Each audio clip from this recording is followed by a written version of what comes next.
Was it hatred? Was it love? Or was it a dangerous obsession? What caused the brutal murder of this beautiful single mother? Let's find out right now.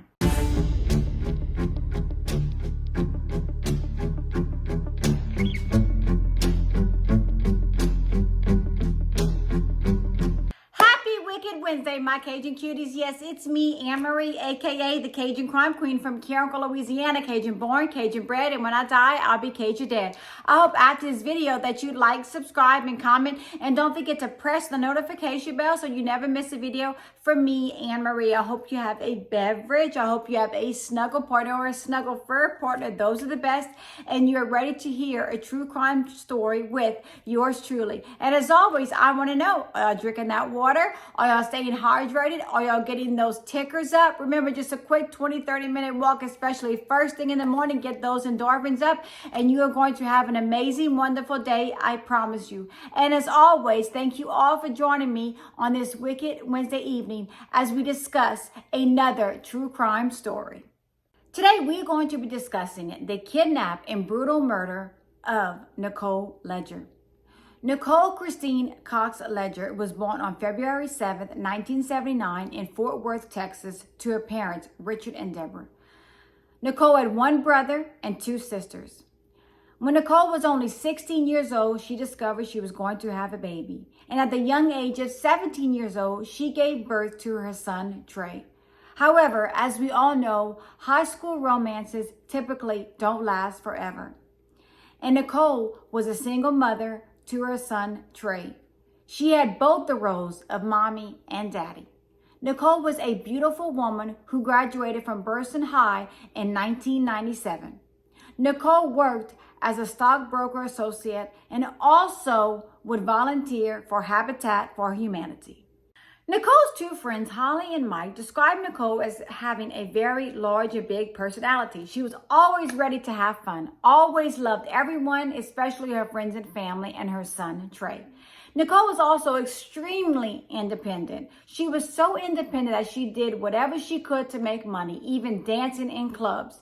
She loved her son, Trey, and wanted to provide the best for him in every single way.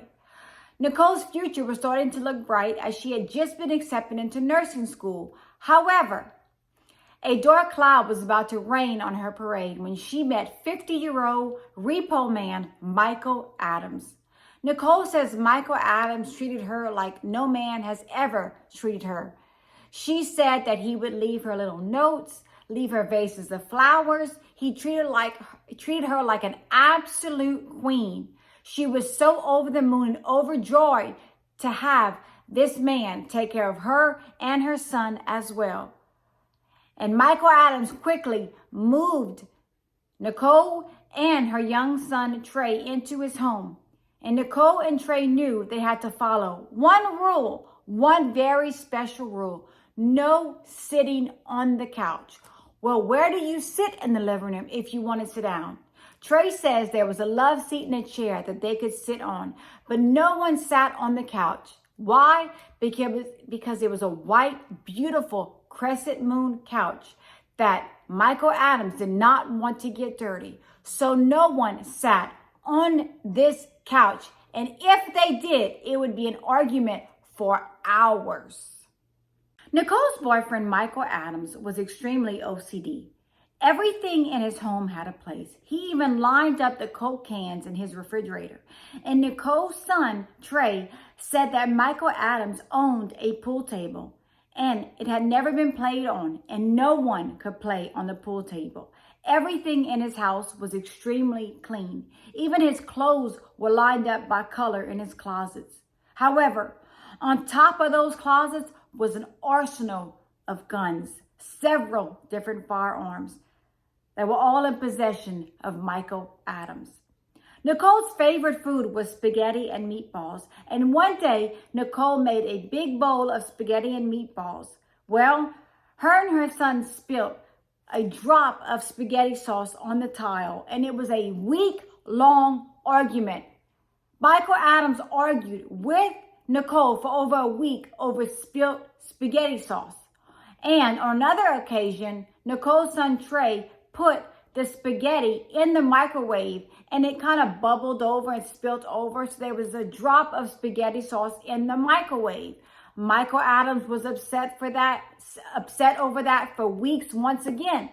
Nicole was tired of it. And finally, after only 2 months of living with Michael Adams, Nicole and her son Trey decided to move out. She couldn't take it anymore. I don't know about y'all, but I couldn't take that either. I couldn't argue even 5 minutes over a drop of spaghetti sauce on the floor. But Nicole had finally had enough. She moved out. However, the breakup did not last long. Michael Adams invited Nicole to dinner. He came to the door dressed in the nines, all in black, took her out to eat, took her to a nice dinner. And when they arrived back at his home, that is where he asked Nicole Ledger to marry him, and she accepted. Nicole and her teenage son Trey moved back into the home of Michael Adams. But once again, this arrangement does not last long. Trey says that his mother Nicole and Michael Adams got into a violent fight, and that Michael Adams violently ripped off the engagement ring off of Nicole's ring finger, even fracturing her finger. The engagement is off. Nicole and Trey move into their own apartment, and this is when very strange things started to happen at the apartment. On the first occasion, Nicole and Trey had a very sweet puppy chihuahua named Penelope, and one day when they arrive home, the door is wide open and their little puppy chihuahua, Penelope, is gone. 2 days later, they find that their chihuahua, Penelope, had been run over by a car. Nicole suspected that Michael Adams had broken into her apartment. On another occasion, Nicole arrived home and notices that someone has poured bleach all over her and Trey's clothes. She suspected Michael Adams once again. And on another occasion, Nicole looks outside of her apartment and sees this huge orange glare. She runs outside and realizes that her car is on fire. She suspected that Michael Adams had set her car on fire. However, she needed Michael Adams to help her buy a new car. So, her and Michael Adams signed a lease on a brand new car. Michael Adams knew that Nicole needed him. He knew that Nicole needed him to help her with things. Even if it meant burning up her car, he knew that Nicole would come back to him, which she did. She couldn't buy a car on her own, so she asked Michael Adams to help her buy this car. Michael Adams had a dangerous obsession with Nicole Ledger. Nicole Ledger wanted the lease to the car in her name and her name only. So one day she goes over to Michael Adams' home to see if he would sign over the lease to her and to get the rest of her belongings. While she was there, Michael Adams cooked up a big pot of spaghetti and meatballs. She says as soon as she started to eat the spaghetti and meatballs, she felt very tired, very heavy. The room started spinning. And all of a sudden, Michael Adams picked her up, brought Nicole to the back bedroom, took off all her clothes, pulled out a huge object, and started to essay Nicole as well as take very explicit photographs. Nicole says next thing she knows, she passes out. She wakes up and realizes that she is hog-tied and duct taped. She tries her best and gets out of the ties. She runs to the neighbor's house. She's completely naked, no clothes on. She is screaming, begging for help. Michael Adams, he finds her, he takes her, he drags her to the garage, lays her on a tarp, ties her up once again with these certain kind of wrist ties, these certain kind of zip ties. She says that he puts duct tape on her. He starts pulling her hair. And when he realizes her hair won't come out, he starts cutting up her hair. She's begging for her life. She's asking him, what are you going to do with me? Are you going to kill me? He says, I don't know what I'm going to do. She says, you overreact. You need to calm down. Let's go to therapy. Let's try to work things out. I promise I'm not going to press charges on you. Please let me go. I have a son. I'm a mother. Let's figure things out. You just need to calm down and stop what you're doing. But in the back of Nicole's mind, she knew absolutely she was going to press charges on Michael Adams because He had tortured her for hours. He had kidnapped her. He had drugged her. He had SA'd her. And he had violently attacked her. She knew she wanted to press charges and she wanted to bury him. She wanted to make sure that Michael Adams was going to go to jail for what he did to her. Michael Adams lets Nicole Ledger go that day. And after he lets her go, she goes straight to the hospital and the hospital calls the police. The police go to Nicole to interview her. And the cop they sent is named Scott Greer. He is going to be doing the interview with Nicole Ledger. Remember that police officer's name, Scott Greer. Nicole tells Scott Greer how Michael Adams kidnapped her, SA'd her with an object, hog-tied her, duct taped her, zip-tied her, and cut off all her hair.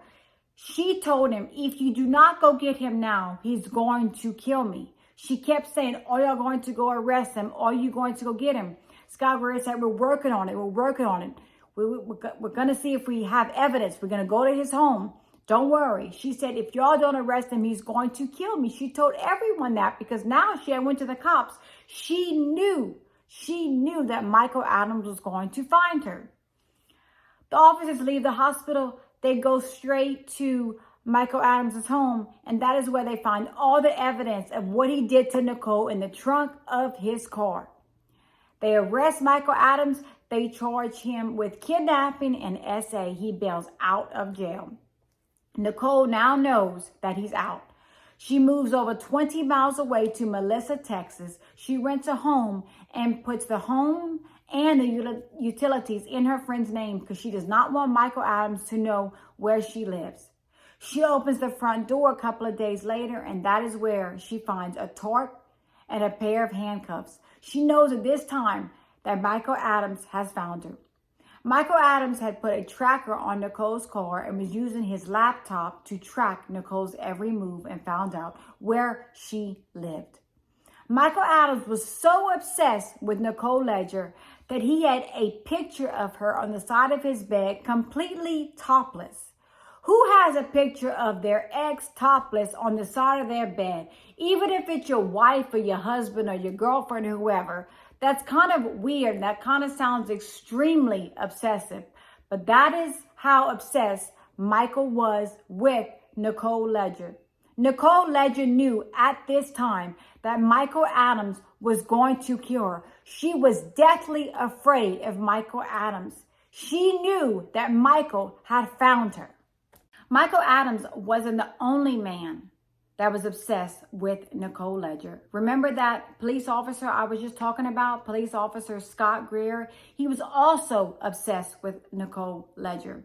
Come to find out, he and Nicole were sexting. Nicole was sending him nude photos of herself.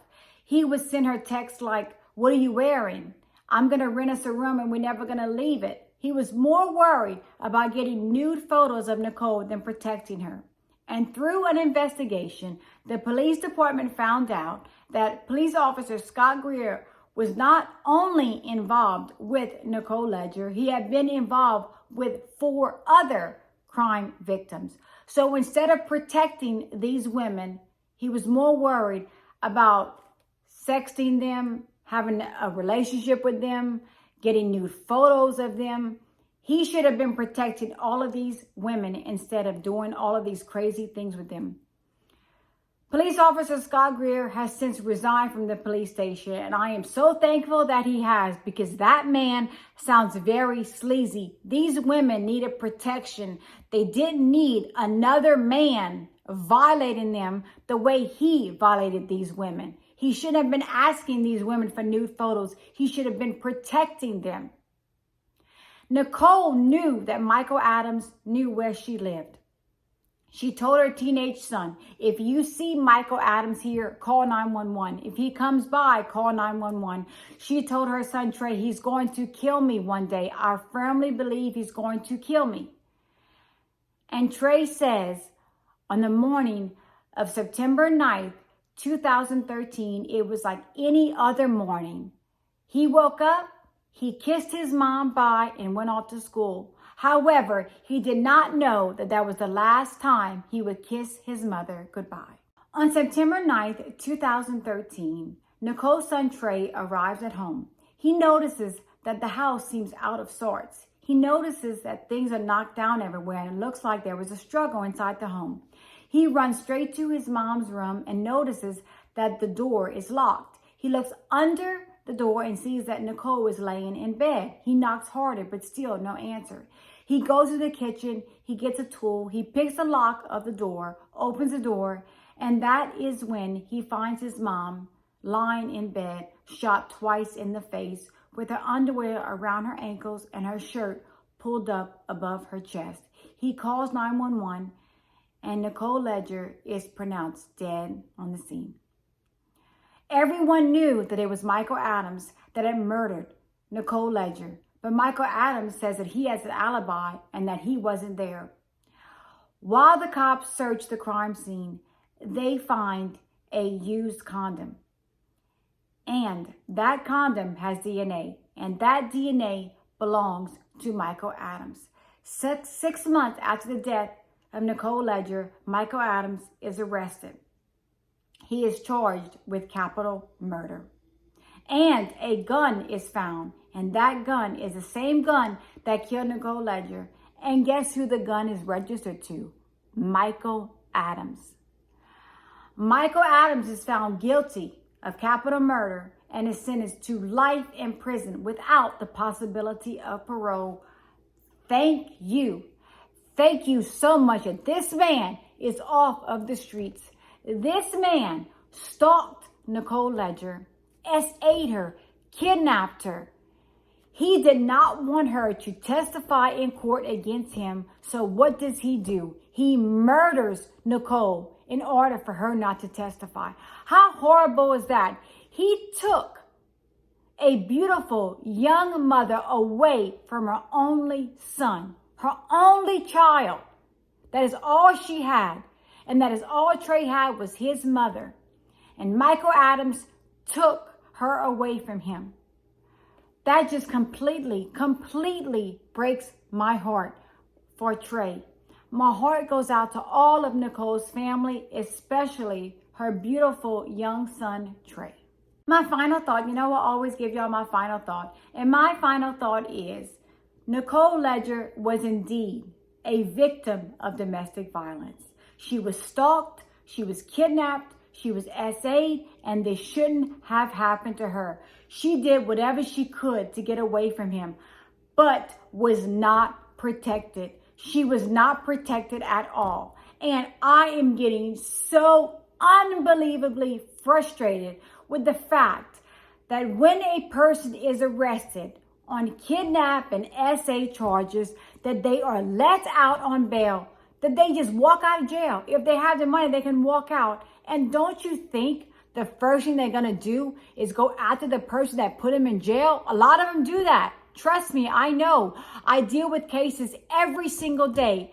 And I see it. I see it all the time. They get out of jail and the first thing they do is murder that person so that person does not testify against them. And it makes me so angry. It makes my blood boil. These women and men are dying because people are getting out of jail after brutally violating them or doing anything to them, kidnapping, SA, beating them up, and just walking out of jail like it's nothing. And days, weeks, months later, that person is no longer with us. And it makes me so angry. Nicole should be here. Nicole should be here right now with her son. She did not have to pass away at only 34 years old because of an obsessed ex-boyfriend. It happens way too much in this world. And I'm going to do whatever I can to make it stop. We have to make it stop. It makes me so angry. Nicole's son, Trey, is thriving. He is now 28 years old. And he says he remembers his mom every year on her birthday by making a big pot of spaghetti and meatballs, because as I told you earlier in the video, Nicole's favorite food was spaghetti and meatballs, and he remembers his mom on her birthday every year while he eats spaghetti and meatballs. And my heart goes out to Trey. I hope y'all enjoyed today's video. I hope that y'all like, subscribe, and comment. And don't forget to press on the notification bell so you never miss a video from me, Anne Marie. And as always, stay safe. Always be aware of your surroundings and always know that I'm here for you. Don't ever, ever, ever find yourself in a domestic violence relationship because it never ends well. Always know that you can get out. Always know that I'm here for you. And as always, thank you all. And for you, I am truly grateful. I love y'all and I will see y'all tomorrow night. Bye.